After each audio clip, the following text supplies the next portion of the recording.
जियो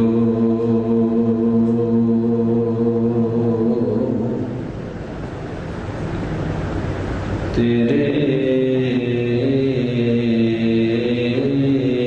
कमन कमन गुण कह कह गमा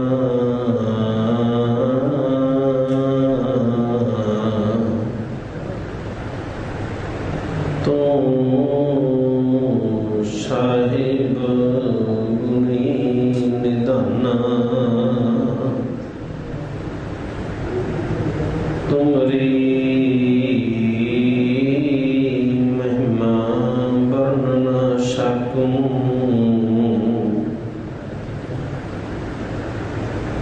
तुम ठाकुर पूज भगवाना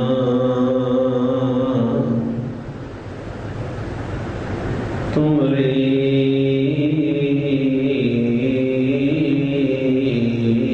महिमा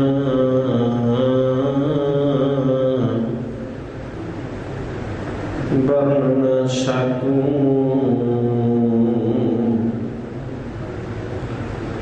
तुम ठाकुर पूज भगवाना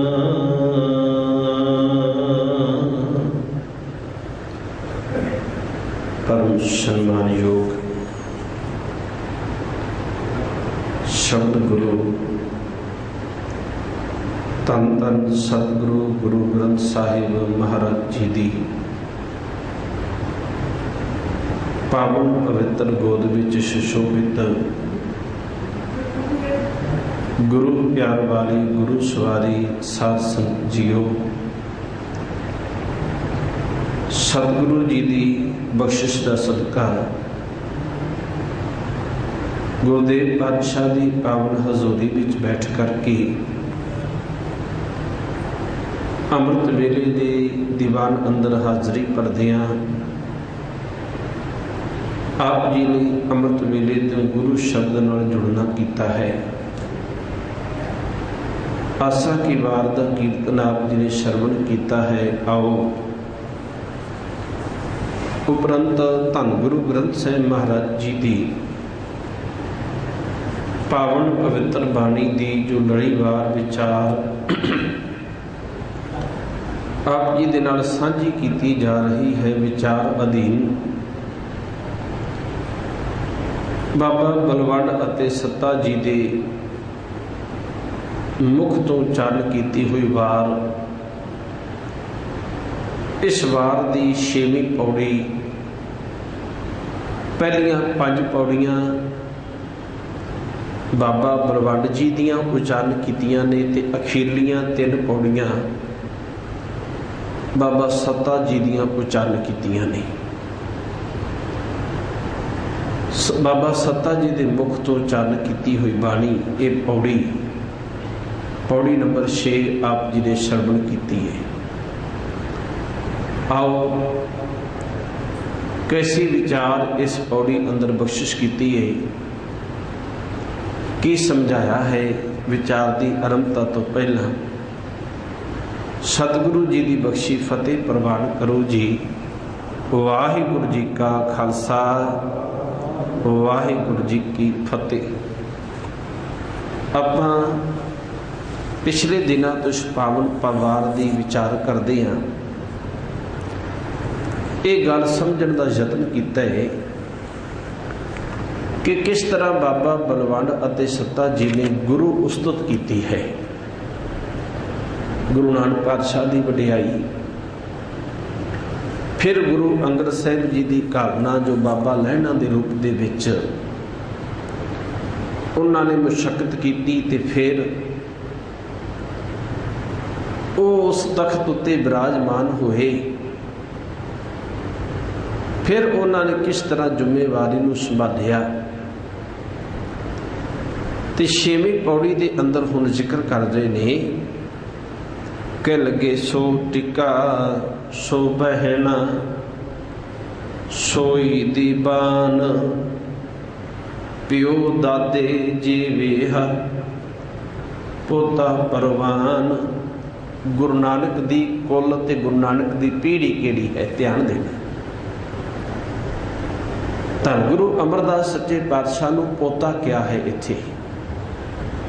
बाबा सत्ता जी गुरु अमरदास महाराज नूं पोता कह रहे ने। प्यो गुरु नानक साहब जी ते गुरु नानक साहब जी दे पुत्र कौन गिने गए?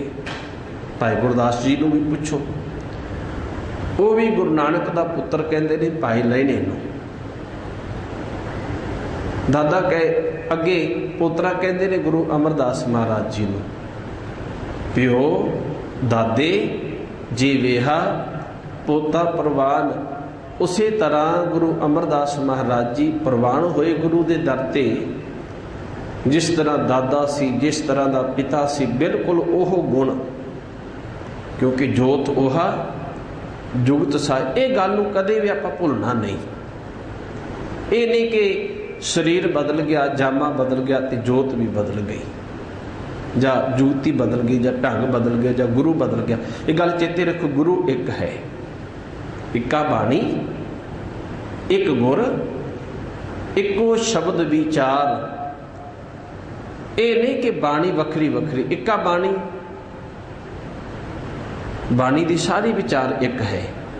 मैं एक दिन अगे भी बेनती की सी, धन गुरु ग्रंथ साहब के अंदर किते भी सानू ये नहीं मिलेगा भी गुरु साहब जी ने एक थां ते कोई होर गल कीती होवे ते दूजी थां ते उसे ही गल की विरोधता करके या उसे दा खंडन करके कोई अगली थां ते होर विचार बख्शी। बाणी की पूरी एक सारता है, समੁੱਚੀ बाणी की एक सारता है।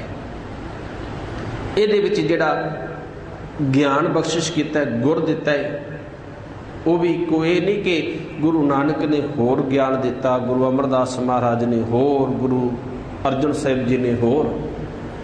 ਇਹ ਭੁਲੇਖੇ ਪੈਂਦੇ ਨੇ, ਇਹ ਭੁਲੇਖੇ ਪੈਂਦੇ ਨੇ। ਆਮ ਸਿੱਖ ਵੀ ਕਈ ਵਾਰ ਇਹਨਾਂ ਭੁਲੇਖਿਆਂ ਵਿੱਚ ਪੈ ਜਾਂਦਾ। ਗੁਰੂ ਨਾਨਕ ਨੂੰ ਹੋਰ ਰੂਪ ਵਿੱਚ ਵੇਖਦਾ ਹੈ, ਗੁਰੂ ਅਰਜਨ ਸਾਹਿਬ ਨੂੰ ਹੋਰ ਰੂਪ ਵਿੱਚ ਵੇਖਦਾ ਹੈ, ਗੁਰੂ ਹਰਗੋਬਿੰਦ ਸਾਹਿਬ ਨੂੰ ਹੋਰ ਰੂਪ ਵਿੱਚ ਵੇਖਦਾ ਹੈ। हालांकि घट्टो घट जो गुरु का सिख है उन्होंने तो फर्क नहीं करना चाहिए ना, वो तो पढ़ता है, वो तो गुरु साहब जी के बारे पढ़ता है। हम भाई गुरदास जी भी कहते हैं, जो गुरु हरगोबिंद साहब की गल की कहते हैं, अर्जुन काया पलटक है मूरत हरगोबिंद सुबारी।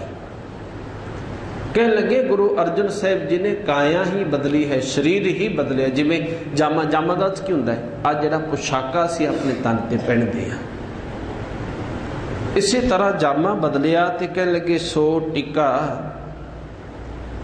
टिका का अर्थ होंदा है नूर, मथे का नूर, जो सतगुरु जी का नूर है। कह लगे वो भी ओह है शोभा वडियाई।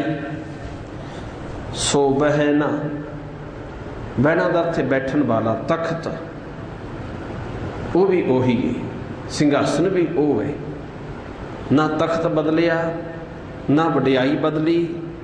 सोई दीवान, दीवान भी कोई नहीं बदलिया। दीवान का अर्थ है दरबार, दरबार भी ओही गुरु नानक वाला है। जेड़े जिस तरह गुरु नानक के दरबार की शोभा सी, जिस तरह गुरु नानक साहब जी के दरबार में इंसाफ हुंदा सी, सच की गल की जाती सी, उही सच की गल गुरु अमरदास महाराज के वक्त भी हुंदी है।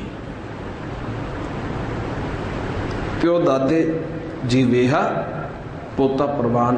हुणे ध्यान देना, क्योंकि सिद्धांत जिहड़ा सानू बाणी विच बख्शिया गया समझना बड़ा जरूरी है।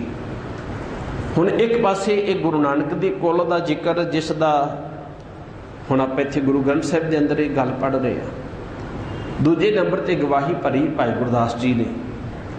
तो फिर इस तो इलावा कि गुरु नानक की कुल होर कोई प्रवान की जा सकती है? क्योंकि जिहड़े अपने आप को गुरु नानक की कुल विचों अखवांदे ने भी असी बेदी हाँ, उन्होंने हुण 17वीं पीढ़ी चल रही है, अजे भी उस तरह कहते हैं गुरु नानक की कुल विचों अपनी पूजा करवाई जा रही है। हुण तो बहुत सारा सुधार आ गया है, पर अजे भी बहुत थावां ते गुरु नानक साहब की अपने आप को कुल विचों अखवाउण वाले बहुत थावां ते अपनी पूजा अज भी करवा रहे। उन्होंने गद्दियां चल रही ने, वो आखते हैं गुरु नानक दी कुल विचों आ, असीं उन्हां दे पुत्र पोतरे अगे उस तो अगे अगे चलते गए। हुण भाई गुरदास जी नूं पुछो, क्योंकि भाई गुरदास जी दे नालों वध गवाही सानूं किते होर नहीं प्राप्त होनी, ते वो इस गल नूं प्रवान नहीं करदे। वो कहिंदे ने बाल जति है श्री चंद, बाबा ने देहरा बनाया, लक्ष्मी दासों धर्म चंद, पोता होए के आप गनाया। कह लगे एक पासे श्री चंद बचपन तो लैके जति अखवांदा रहा भी वो गृहस्थी विच नहीं पिया, पर उन्हें एक भुल ये की, बाबा ने बाबा जी का गुरु नानक पातशाह का दियोरा बना लिया, उन्होंने यादगार बना ली। मैं कल भी बेनती की सी, गुरुमत ने गुरु नानक साहब जी ने प्रवान नहीं किया किसी दियोरे ने, पर उन्हें बना लिया देहरा बाबा नानक, देहरा बाबा नानक। हुण उसका नाम है डेरा बाबा नानक, असल में इसका जिहड़ा सही नाम है डेरा बाबा नानक ही सी, पर वो डेरा गुरु नानक साहब ने या गुरु के सिखां ने नहीं बनाया, बनाया श्री चंद ने सी, जिसका जिक्र भाई गुरदास कहते हैं। उस तो कह लगे लक्ष्मी दासों धर्म चंद, छोटा पुत्र से लक्ष्मी दास, उहदा विआह होया, उहदे घर विच धर्म चंद पैदा होया, ते वो भी अपने आप को इस गल ते हंकार करता रहा कि मैं गुरु नानक का पोतरा हाँ। वो श्री चंद नाल जुड़ गया, तो इस तरह इन्हों ने अपनी वखरी पूजा करवाने का यत्न आरंभ कर दिता, जिसका जिक्र इत्थे मैं पढ़ चुके हैं। पुत्री कौल ना पालियो, कर पीड़ो कन मुरटिए, तो भाई गुरदास भी कहते हैं पुत्री कौल ना पालिया, मन खोटे आकी नसियारा, तो पुत्री कौल ना पालियो। तो मैं अर्ज कर रहा सी, कह लगे गुरु नानक साहब की कुल विच हुण कौन ने? गुरु अमरदास महाराज। फिर दुरादे हाँ, गुरु नूं वंडीए ना, पैका बानी एक गुर, क्योंकि आप दिल्ली विच बैठे हैं ना, तो दिल्ली विच आम ही एक गल प्रचलित है कि जे किसी को पूछो ना भी किदा है कारोबार किमें चलता है, की हाल है, काम करता, कहता गुरु तेग बहादुर साहब की बड़ी कृपा है। गुरु तेग बहादुर साहब ने 9 निधियां 18 सिद्धियां दे छड्डियां ने, बड़ा वधिया काम चल रही है। एक कृपा गुरु तेग बहादुर, तुसीं वेखदे हो गड्डियां ते भी लिखिया हुंदा है, कई किसी दफ्तर में जाओ गुरसिख का होवे तो उत्थे भी लिखिया है गुरु ये कृपा गुरु तेग बहादुर जी की। पर कोई बंदा बीमार हो जाए, दुखी होवे, उन्होंने पूछो भी तुहाडा सेहत का हुण की हाल है, कहन लगे असीं बंगला साहिब गया, हुण भी जाना, क्योंकि उत्थे प्रचलित कर दिता गया भी जे दुखा कलेशां का नाश करना तो फिर श्री हरकृष्ण ते आई है, जिस डिठे सब दुख असीं वंड लिया भी जेकर दुखा का नाश करना है, जे कोई तकलीफ है फिर बंगला साहिब चले जाओ, तो दुखा कलेशां तो तकलीफां तो मुक्त हो गया, तंदुरुस्त हाँ, तो फिर धन दौलत लैनी है तो सीसगंज साहिब चले जाओ। इस तरह हो रहा है ना, यह मतलब है गुरु नूं वंड लिया भी एक गुरु सुख एक सुख दिंदा, दूजा कुछ होर दिंदा है। ये साडे मन के भरम ने, पता नहीं कदों निकलणगे, क्योंकि असी बाणी की विचार नहीं की ना। आम तौर पर सिख बाणी की विचार नहीं करता। मैं कल भी अर्ज की सी, मेरे वर्गा अज्ञानी ग्रंथी अरदास कर रहा हुंदा है, अरदास की करता है, हे धन गुरु नानक देव सच्चे पातशाह जी, गुरु अर्जन साहब जी, गुरु गोबिंद सिंह जी, 3 गुरु साहब पहला ले लिया, फिर विचकारों भी 5वें पातशाह का नाम ले लिया, फिर भी गुरु गोबिंद सिंह महाराज का भी नाम ले लो, फिर धन गुरु ग्रंथ साहिब महाराज जी, तो फिर वो जिस डेरे दे विच बैठा हुंदा है फिर उस बाबे का भी नाम नाले ही लै लेंदा है। तो इन्हां दे अगे मेरी अरदास है, मतलब है वखरी वखरी वो वंड रहा भी गुरु नानक साहब वखरे ने, गुरु अर्जन साहब वखरे ने, गुरु गोबिंद सिंह महाराज वखरे ने। नहीं, साडा गुरु एक है, साडी विचारधारा एक है, बाणी एक है, किसी तरह का कोई फर्क नहीं जी हैगा।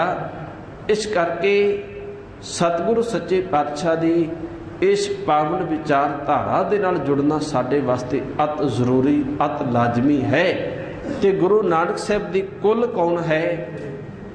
फिर अर्ज करदे आ गुरु नानक दे पुत्र ने धन गुरु अंगद साहब सच्चे पातशाह, पुत्रे ने गुरु अमरदास महाराज। इस तरह ये गुरु नानक दी कुल चली।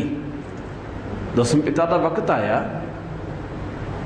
हुण उन्होंने जिहड़े अपने बिंदी पुत्र सन, एक हुंदा है नादी पुत्र ते एक हुंदा बिंदी पुत्र।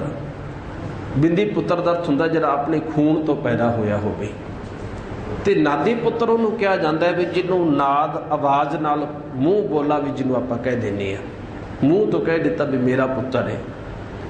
हुण सतगुरु गुरु गोबिंद सिंह महाराज ने कृपा की, खालसे नूं सिख नूं अपना पुत्र कहा ते अपने जिहड़े बिंदी पुत्र सन नादी पुत्र तो कुर्बान कर दिते, वार दिते ते कह दिता ने पुत्र के सीस पर, ते आख्या कि तुसी मेरे पुत्र हो, तुसी मेरे साहिबजादे हो।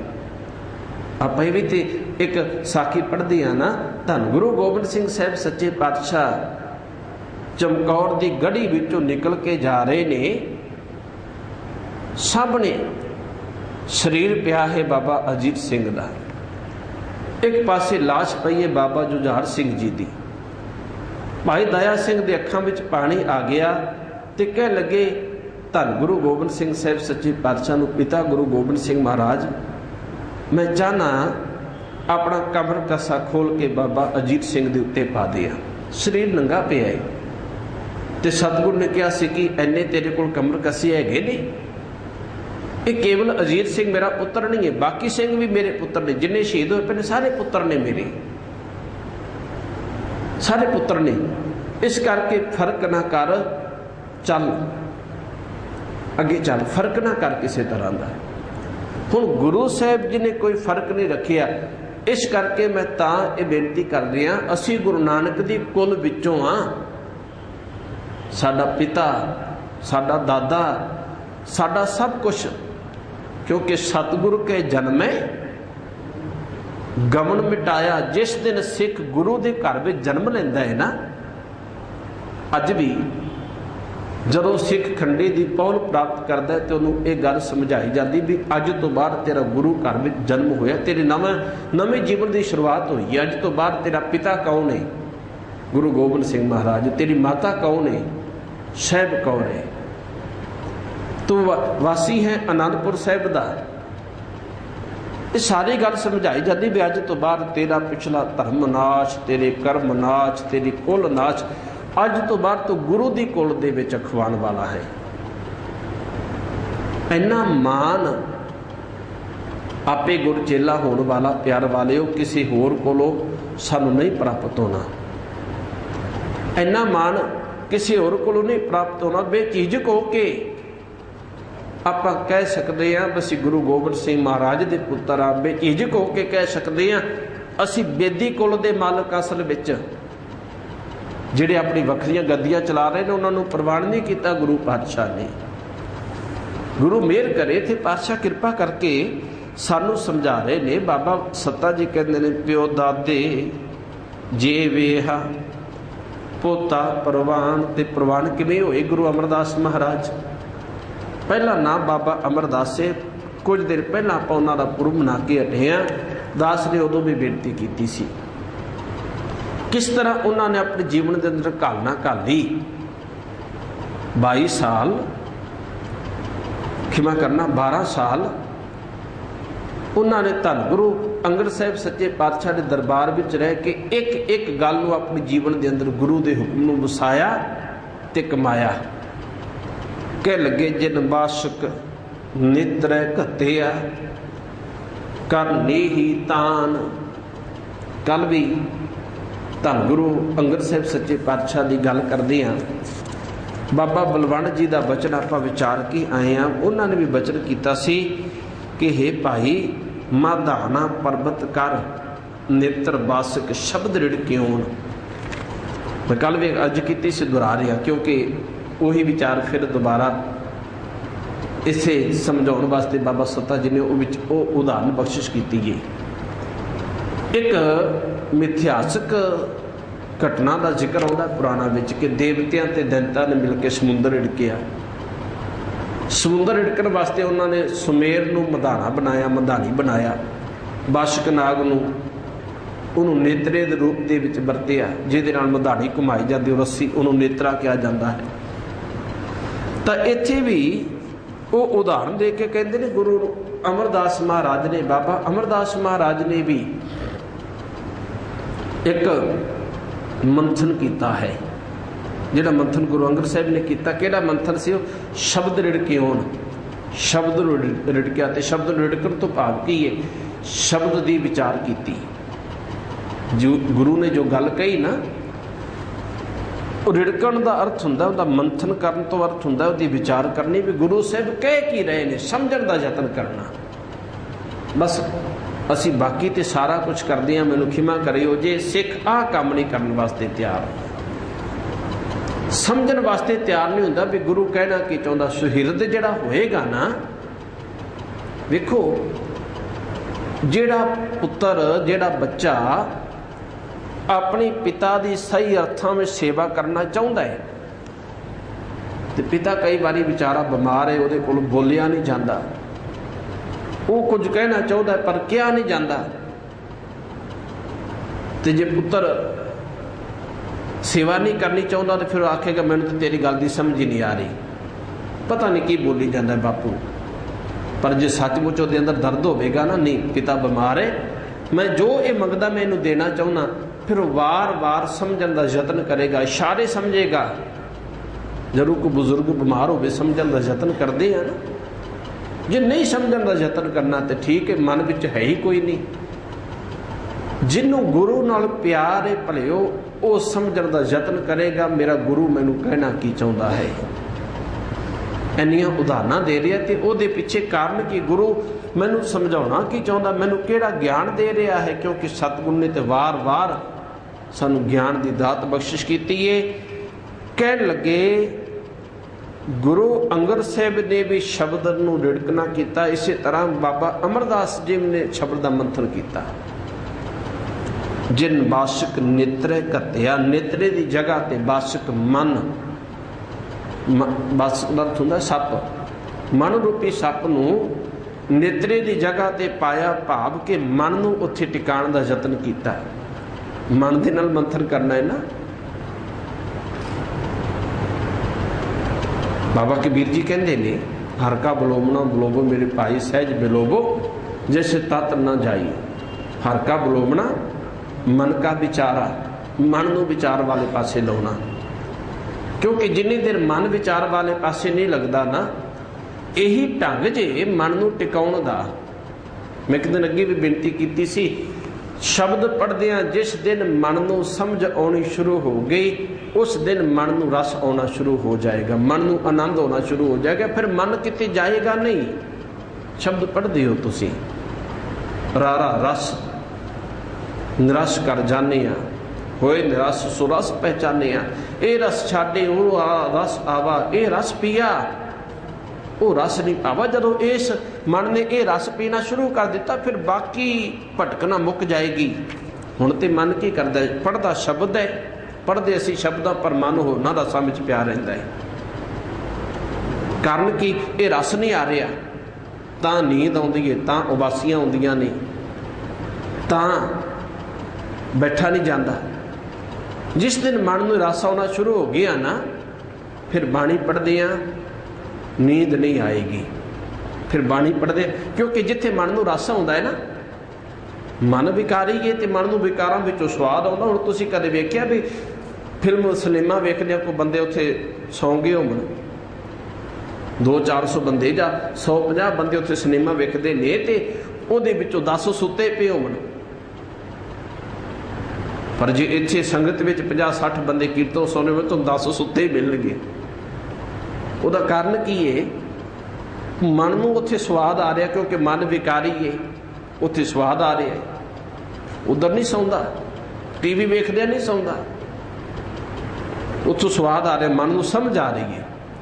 जिस दिन मन में बाणी विचों स्वाद आना शुरू हो गया, जिसनों मन में बाणी विचों समझ आनी शुरू होगी, फिर इत्थे भी नहीं समेगा, फिर इत्थे भी नहीं समेगा। मैनूं खिमा करियो जे असी अर्थ होर दे होर ही कर दिते भी कलयुग का प्रभाव है। कलयुग का प्रभाव नहीं हैगा, ना कलयुग नूं प्रवान किया गुरु साहिब जी ने। किसी कलयुग ते दोष मड़ के असी बच नहीं सकते। यह तो गल मथुरा विच कही सी। गुरु नानक पातशाह बहुत सारे तीर्थों तो घूम घुमा के जब वापस आ रहे सन तो मथुरा पहुँचे। उत्थे आके जो कुछ वेखिया भी धर्म के नाम ते असल विच बहुत गलत ही हो रहा सी, बहुत अश्लील हरकतां हो रही सन।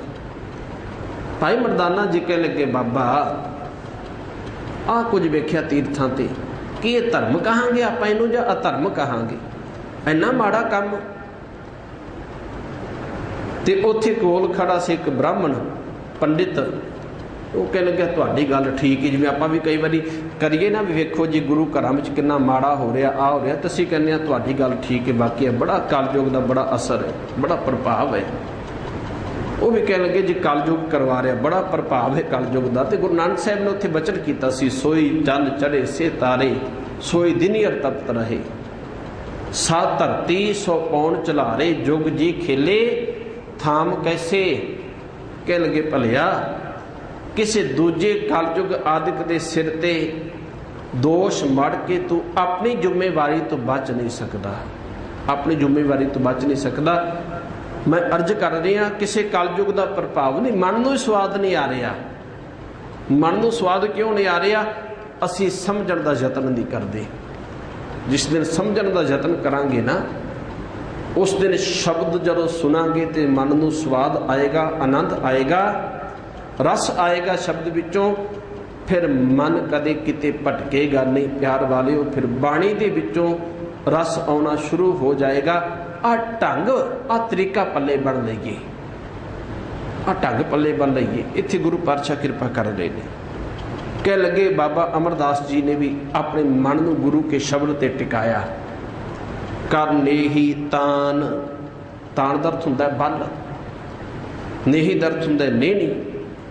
धन गुरु अमरदास सच्चे पातशाह ने किरपा की। कह लगे अपनी उच्ची सुरत नूं, अपनी सुरत उच्चा टिकाया। कल भी अर्ज आ चुकी भी सतगुरु गुरु अंगद साहिब सच्चे पातशाह ने अपनी सुरत नूं पर्वत बनाया, पर्वत की तरह सुरत नूं उच्चा किया, सुरत नूं अहिल बना लिया। क्योंकि शब्द अहिल है तो शब्द नाल जो सुरत जुड़ जाती है, सुरत भी अहिल हो जाती है। फिर सुरत नहीं टुटती। जिवें आपां बचन पढ़ते हो, आपां साखी भी सुनते हैं, भाई मती दास नूं वारे नाल चीरिया जा रहा है पर अहिल ने, कारण कि सुरत शब्द विच है, सुरत शब्द विच है।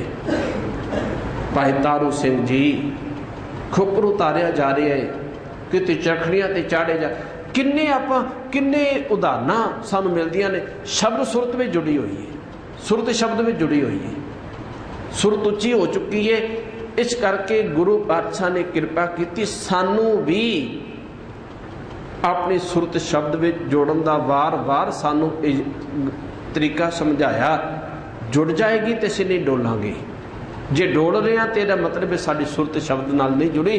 गुरु पातशाह कृपा करते ने कह लगे आत्मक बल नूं उन्होंने मधाना बनाया, जिन समुंदर विरोलिया करने ही नेनी, जिहदे उत्ते वो मटका टिकाया जाता है। कह लगे इस तरह जिमें जिन समुंदर विरोलिया, समुंदर नूं रिड़कना किया। समुंदर किहड़ा? शब्द रूपी। कर मेर मधान, मेर पर्वत मधान, मधानी भाव कि अपनी उच्ची सुरत नूं पर्वत वर्गा बना लिया, अपनी सुरत नूं इन्ना उच्चा बना लिया, अहिल बना लिया। ते ओदे नाल फिर शब्द का मंथन किया। जदों ये मंथन किया तो 14 रतन निकालियोन कीतुन चानान, गुणा रूपी रतन प्राप्त होए। अकाल पुरख दे गुणा रूपी इत्थे प्रचलित गल का जिक्र करेंगे। इत्थे रतन कित्थों प्राप्त होने? शब्द विचों, भाव गुणा रूपी रतन प्राप्त होए। ते ओदा फिर अगे चानन किया, भाव संसार विच भी उस शब्द नूं सतगुरु ने अगे वंडिया, वरताया। ਘੋੜਾ ਕੀਤੋ ਸਹਿਜ ਦਾ। ਸਤਿਗੁਰੂ ਗੁਰੂ ਅਮਰਦਾਸ ਮਹਾਰਾਜ ਨੇ ਘੋੜੇ ਦੀ ਸਵਾਰੀ ਕੀਤੀ।